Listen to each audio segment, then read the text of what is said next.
I'm Karen Ahmed. Today we're making Chukander Gosht.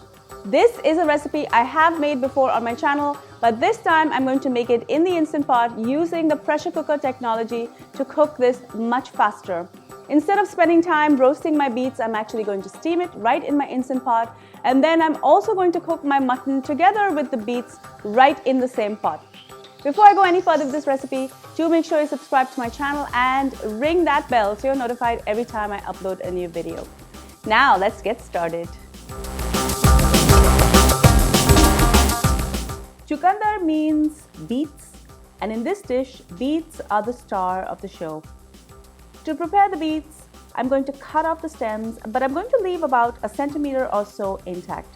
If you cut this too close, the beets will lose all of its color and nutrition, and it will just bleed out in the cooking process. I'm going to cut 4 medium-sized beets, and I'm going to wash them well.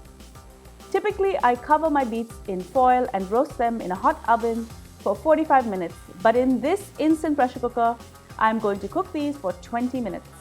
Add a cup of water to the bottom of your Instant Pot and lower in the trivet. You can also use a steaming basket if you prefer, but I'm going to set my beets right on top of my trivet.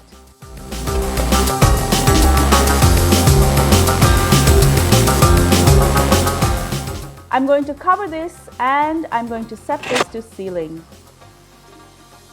Next, I'm going to select pressure cook or manual mode, and I'm going to cook these for 20 minutes. The pot will start to build pressure, and when it's ready, the pressure valve will rise and the countdown will begin.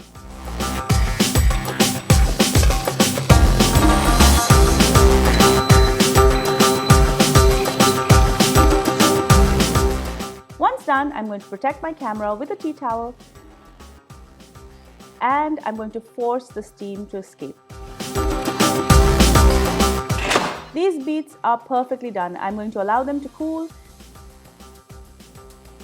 And once they're ready, the skins are going to come right off.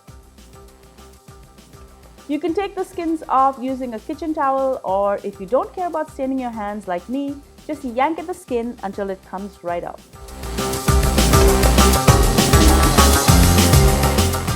These medium beets will yield about 2 cups. The first cup I will dice into medium cubes and leave them aside for later.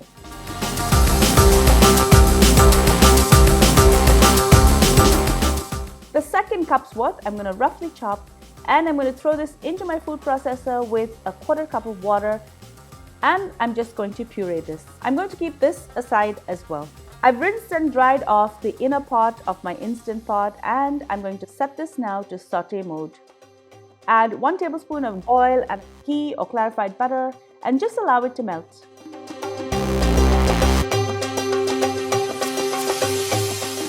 Next, I'm going to add 1/2 cup of finely diced onion, and I'm also going to add some whole spices to flavor that ghee. I have a 2-inch stick of cinnamon, 1 black cardamom, 5 cloves, a 1/2 teaspoon of coriander seeds, and a 1/2 teaspoon of cumin seeds. I'm going to add all of these right into the ghee.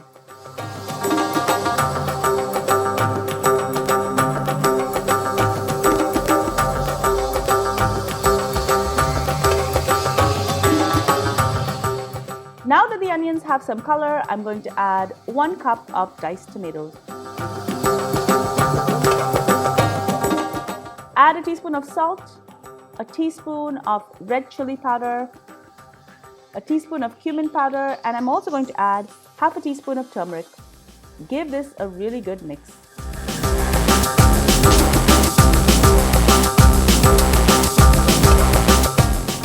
I have some fresh ginger and garlic paste here. I always make a fresh batch on the weekends, and I'm going to add 2 tablespoons of ginger and garlic paste right into the pot. I'm going to mix this in, and you really want to cook off that raw ginger and garlic taste.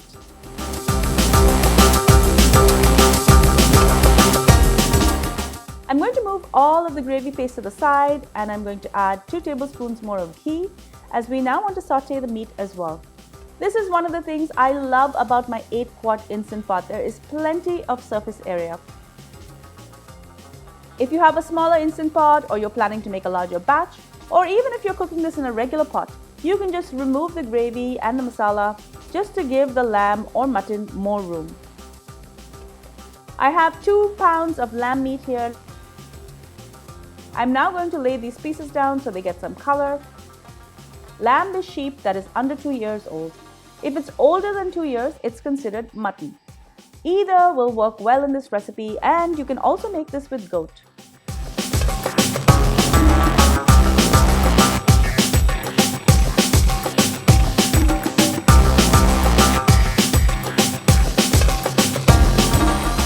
Add 1 teaspoon of salt. Turn these over, and when they have color, I'm going to mix it in with the gravy. Remember that 1 cup of beet puree? This is going to go straight into the pot. This is another advantage of using the stainless steel inner pot, as I don't have to worry about discoloring or staining. I've scraped everything, and I'm going to add 1 cup of water to my food processor. I'm going to mix the puree in, and I'm also going to add the water. Look at this gorgeous color. It's now time to cook the meat, so I'm going to close my pot and make sure that it's in sealing mode. Cancel the saute mode and set this to pressure cook or manual mode for another 20 minutes. Once again, the pot will start to build pressure, and when it's ready, the pressure valve will rise and the countdown will begin.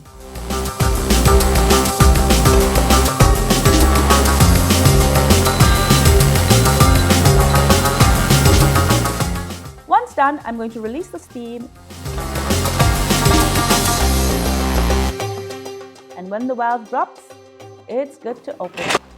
Pressure cooking your meat not only cooks it so it's really nice and soft, but the pressure builds up a lot of moisture, so you get a really nice gravy, which you can always thicken up if you prefer a drier gravy. Cancel pressure cook or manual and set this to saute mode for another 5 minutes. I'm going to taste for salt and add salt to taste.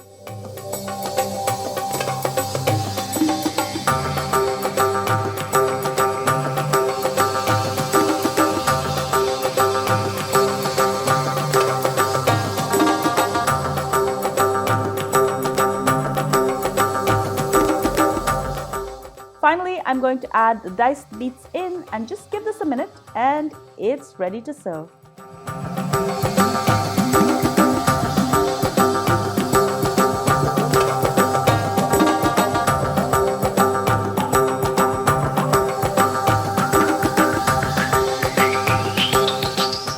The combination of meat, spices, and the beets make this an unforgettable recipe.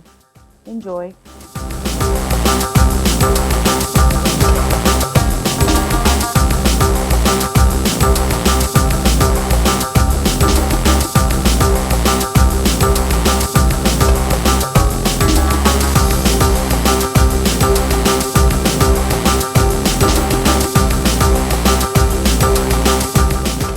Thank you so much for joining me in Cravings Food Adventures. I really hope you enjoyed this delicious recipe for Chukander Gosht.